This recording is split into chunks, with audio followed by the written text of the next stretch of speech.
My research explores the speciation patterns of Scaphosepalum orchids. These small orchids grow in the Andes of Ecuador, Colombia, and Bolivia.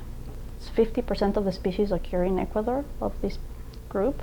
I am trying to explore these evolutionary relationships with DNA, and for these I use the tissues of the plants that I collect in the field, and also I use morphological data that I collect from specimens that are either brought from the field or that have been in collections like the one of the museum.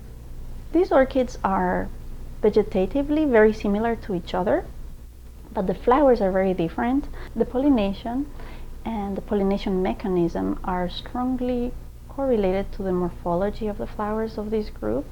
This is a very interesting example of how pollinators have driven evolution and diversity among orchids. The pollinators of these small plants are small flies as well. They resemble fruit flies. My results were very different from what I predicted. Initially, I thought that species that live close together in the same environment were sisters or each other's closest relatives, but it seems that they are not their closest relatives and they are just in that environment due to environmental factors. The results of the research are summarized in a tree that depicts the evolutionary history of the group.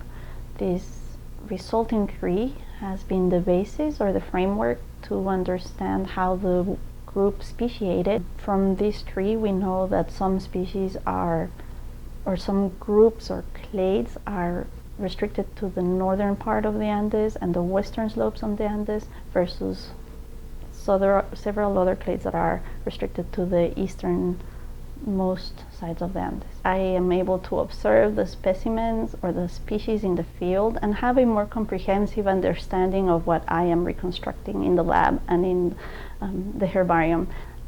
During the time in the field, I have been able to train students and also guides. Here in UF, I have been able to make the collection grow with my specimens.